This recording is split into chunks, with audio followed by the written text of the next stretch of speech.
Salve, salve galera, Guilherme Carvalho, expert em iPhone. Pessoal, vou falar um pouquinho de física. Não, brincadeira, de física eu não entendo não. Mas vou falar a terceira lei de Newton, que é que toda ação tem uma reação. Muita gente utiliza isso no dia a dia sem perceber, que é se defende atacando. Não tem que ser assim, principalmente no teu trabalho. Vou falar para assistência técnica, que é a minha realidade, tá?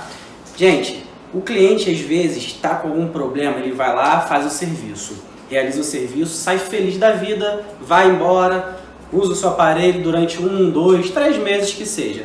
Vai lá e dá algum problema. Na cabeça dele, ele não sabe qual é o problema, na verdade ele não sabe nem o que ocasionou aquele problema, tá? Ele não pensa no que ocasionou, ele só fica focado no problema. Então ele vai lá, danificou de novo, solução, garantia. Um exemplo, troquei a tela, deu um problema na câmera, deu um impacto há 2 dias atrás. Ele não vai lembrar do impacto. Deu um impacto 2 dias atrás e vai lá 2 dias depois, ele abre a câmera para tirar uma foto e a câmera não está abrindo. Só que durante o impacto desse 2 dias atrás que deu, a câmera vai lá e para de funcionar. Ele não pensa nisso. Ele pensa o quê? Troquei a tela, estava funcionando de trocar a tela, eu vou voltar lá porque eu quero a garantia. Ele fez isso, ele danificou meu aparelho. O cliente volta na assistência, isso é normal. Infelizmente, isso é normal.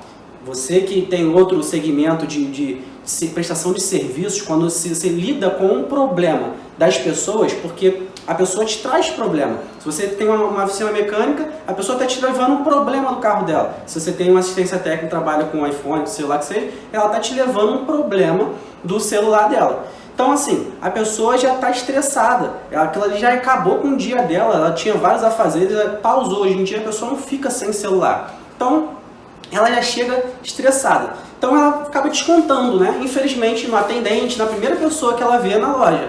Eu quero falar com o gerente, essa porcaria de loja danificou meu aparelho, que não sei o que, aquele escassel. E muitos atendentes fazem o quê? Contra-ataca. Tá errado. Eu já tive muitos colaboradores que trabalharam comigo que chegavam com esse pensamento errado. E aos poucos eu ia mudando.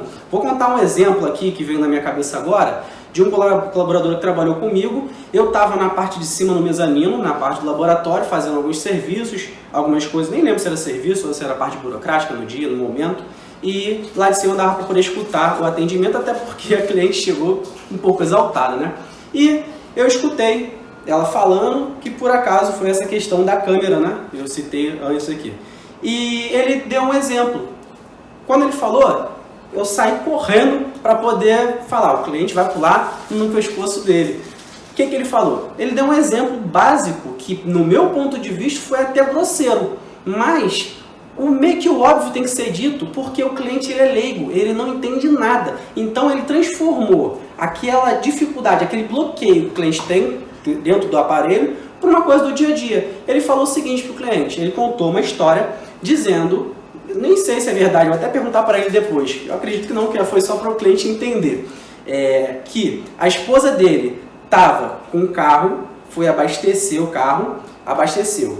Saiu com o carro, andou 200, 300 metros, furou o pneu. O carro parou de andar, porque furou o pneu. Ela vai voltar lá para poder reclamar com o frentista, porque o carro não está andando porque furou o pneu. O último que mexeu no carro dela colocou gasolina. O que tem a ver o prego que entrou no pneu do carro dela com a gasolina que o frentista colocou? Não tem nada a ver. Não tem nada a ver. E quando eu escutei ele contando essa história, eu falei, cara, não pode fazer isso. Que isso? Que grosseria? Quando eu desci, aí eu vi que o cliente, parou.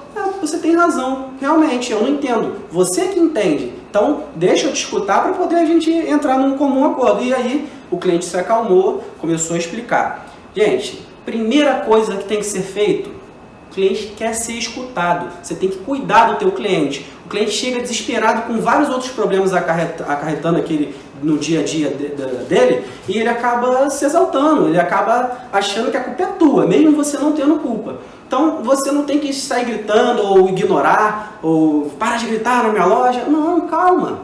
O que está acontecendo? Quer um café? Quer uma água? Senta aqui, me conta com calma. Vamos ver o histórico do aparelho? O que a gente fez? Deixa eu abrir a ordem de serviço. Por isso que é necessário a ordem de serviço, o checklist.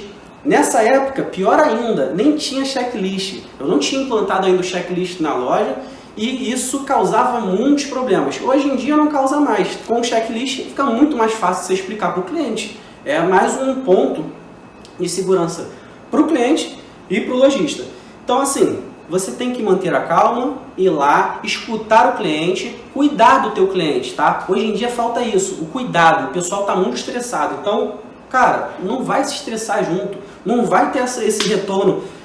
Eu sei que é física, mas esquece a terceira lei de Newton e seja contra ele. Vai com calma, deixe o cliente falar, escuta. Aí sim você vai explicar para o cliente passo a passo do que está acontecendo para poder resolver o problema. Beleza? Valeu, forte abraço!